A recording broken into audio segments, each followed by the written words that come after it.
Hey guys, how you going? So today I'm going to be walking you through a little method, little tool, kind of thing that I've set up that I use as my substitute for sidechain compression in a scenario where we're kind of doing more high-end stuff with more harmonic content than, say, just compressing your kick to your sub. So I'm assuming everybody knows about like sidechain compression, and how to use it. And if you don't, you might be best YouTubing a tutorial on that first, and then coming back and watching this one, because I'm going to try and keep this short, and I won't go into how to use sidechain compression. Okay, so anyway, I've always kind of dreamed about having a sidechain EQ, like a dynamic sidechain EQ, that instead of like where a compressor squashes the shit out of the sound and ducks the entire sound out of the way, I just wanted like little nodes of an EQ to like conflicting frequencies, right? Why isn't there plugins like this? Maybe there is. Link me, tell me about it. But I've kind of struggled to find anything that does as good a job as what I'm about to show you, which is actually really easy to set up. Okay, so yeah, basically like having an EQ. Let's just grab one quickly. See, the great thing about this, guys, is I'm gonna teach you all how to do this with your favorite EQ. You don't have to buy anything. You'll need to get Envelope Follower or Max for Live Essentials. It's a free pack on the Ableton website. Download that, and then we'll be good to go. So anyway, like this is pretty much what's going to happen. We'll choose where our frequency ranges conflict with multiple nodes too, and then when they see a signal, and depending on the amplitude of the signal, similar to a sidechain compressor, it will duck those frequencies out of the way.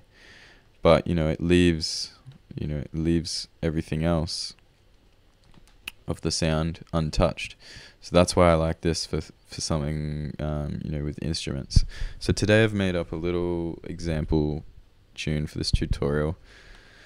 We've got a synth chord progression here, and it's going along fine and dandy, and then all of a sudden there's it's not actually sax, it's more like horns. A bunch of horns come in and decide they want to occupy the same frequency range as our synth. And if we were using a sidechain compressor on this synth, it would just squash the shit out of it, and then as soon as the threshold drops or whatever, like when the horns are gone, it'll just come back and down and back again, and you get this really horrible volume sounding, like up down, in out, in out. It just not happy. I don't like it. So I'll play the tune through, and then I'll turn on this sidechain compressor and show you what I mean. Yes. Right.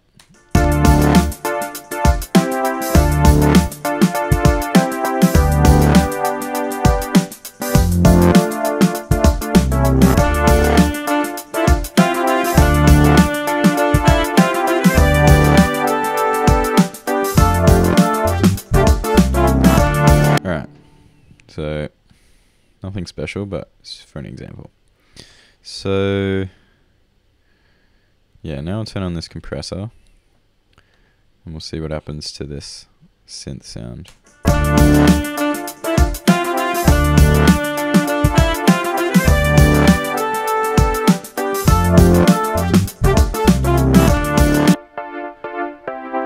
Hear that pulsing? I hate that. Ugh, that's ugly. Yeah, no, not good. Okay, so especially because the only reason we do something like this is because we're trying to improve our mix. We're trying to make it sound better. So you don't want our synth chord progression, which sounds fine by itself, to be damaged, right? It's sidechain compression with something so harmonic like this is so destructive. Anyway, without me bagging it out anymore, let's fix this, shall we? So everybody needs to grab their favorite EQ. We'll do this together. Drop it onto... I might upload this project file so you can follow along if you feel like it. Anyway, we're just going to go into this into your EQ and make 2 nodes. Okay, you can make as many nodes as you like. I'm just going to do 2 for our example. So we need to get these down here. So I'm just clicking on the gain for each of these nodes, guys. Just the gain. Okay, and now what we're going to do is Command G or Control G, I guess, if you're on Windows. Click this to reveal our macros, and now map both these to macro 1. Okay, now up here we want to set the minimum to 50. Might actually pull that up. Yeah. Okay, so not 50, I mean 0.50 or 50%. Okay, so you'll see like we're obviously modulating this one here at the moment. I'm moving it. So yeah, 50 because then it's back to flat line, okay? And this will make more sense as we in a second. But yeah, you want it to be back to flat line. And now with your max, I want you to drag that just underneath halfway. So anywhere's fine, just as long as it's under halfway. We'll come back and tweak this later once we've set it up. Okay, in a second. So turn map mode off now. And now we want to go into Max for Live and get our envelope follower. This one. We're going to drop it on our sax or whatever we want to. Oh, I've already got one there. Oh well. Okay, so I'm just going to show you guys what an envelope follower does first.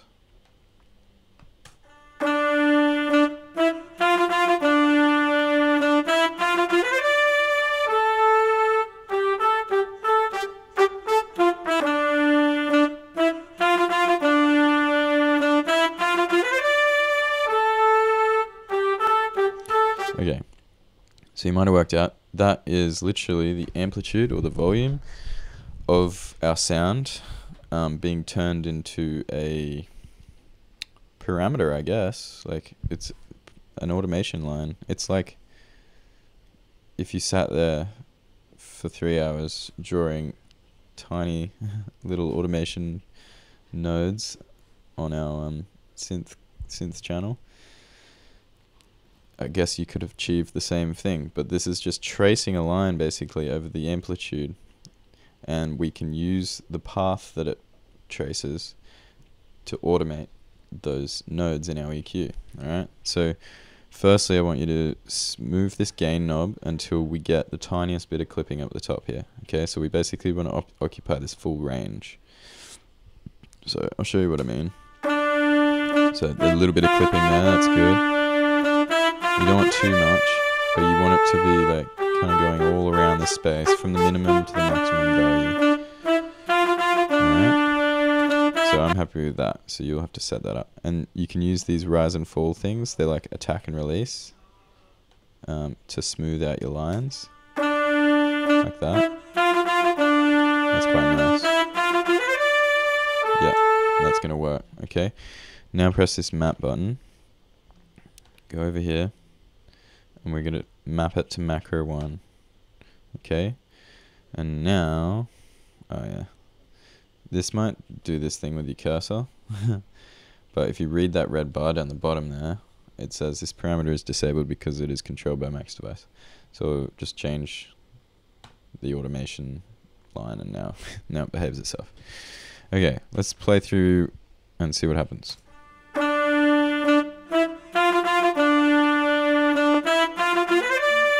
Cool, hey?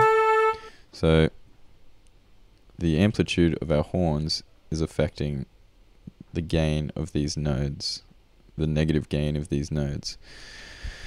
So now what we need to do is use a spectrum analyzer for our horns and work out which 2 points is the best areas to put these nodes. Okay, so definitely here, around here.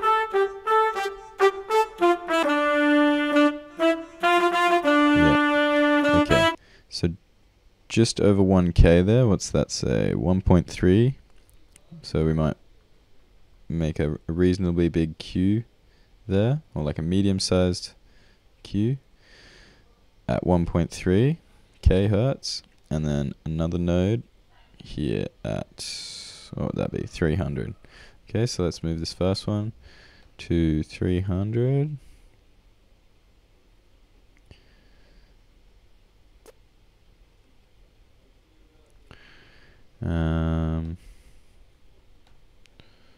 We'll adjust the queue later once we can see it working.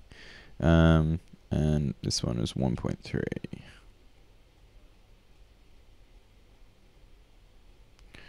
All right. Right. That's looking reasonably good. Except it's taking out a lot. Okay, it's going to be doing what our sidechain compressor nearly was. Not to the same extent, but that's a big dip. Okay, so what we're going to do, and there is a little thing I've discovered here, guys, so this is important. We're going to go back to the synth channel, click map, and we're going to adjust this. So yeah, this one that's on 31. So obviously, guys, the lower your max is the, or your max, think about your max in this case, in this scenario, as the max amount of effect. And so, you know, you can see here that, band 1, which is this one, is, it's dipping harsher than band 2. Okay, and that's because its max value is lower. So we're going to beef them both up. We're going to put this one at roughly 34 will do. And this one at maybe 40. Okay. And better turn that compressor off because we don't want that.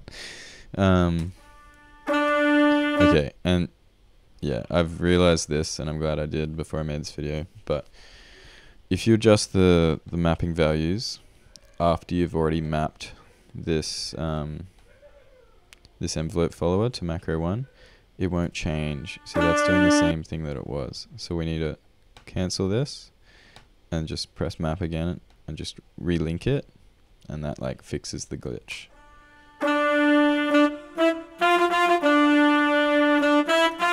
Alright, so let's listen to these two together.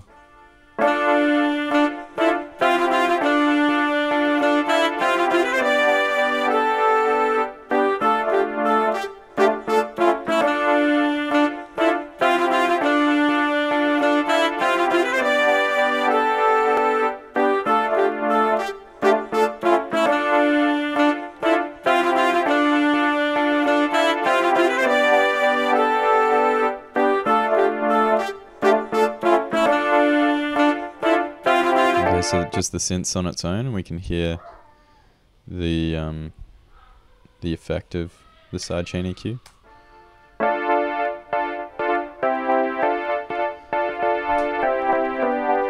So can you notice that now we don't get this volume pumping? Like, we can hear that something's happening to the sound, but it's not this like full-on volume amplitude, like loud, quiet, loud, quiet, loud, quiet, which I hate it. It sounds like shit. So yeah, I was really stoked when I found out about this envelope follower, and then kind of thought about it for a while and worked out how I could use it to achieve something like this. But yeah, that's pretty much it, guys. But I mean, I say this is a dynamic EQ, which it is, more so than a normal EQ. But what I would really love, and if anyone has any ideas or knows about, you know, maybe Max for Live stuff's great for doing this kind of like hacking Ableton almost. If anyone knows of something that can kind of track the pitch or like take MIDI notes and use them like key pitching almost, and we can set up another macro knob that's like following the sax's melody, you know, because these nodes are static in terms of their frequency that they're affecting, and I've just had to choose, you know, the average, you know, so we've made a compromise there. We've just chosen like the parts where the sax usually sits, but it's got its own melody line, so it's dancing up and down. So I'm trying to work out how we can modulate the frequency and it tracks it. And imagine like a node as it was playing, you know, following the sax along. Like, fuck, that would be awesome. So it's a good start, but if anyone has any ideas, please let me know. Make a video or just comment your suggestions or whatever, and I'll make another video if I work out how to do it. So anyway, thanks for watching, guys. I hope you got something out of that, and I'll see you guys next time. As always, let me know if you want to learn, if there's anything else you want to learn, or you have any questions. Thanks, guys. Take it easy.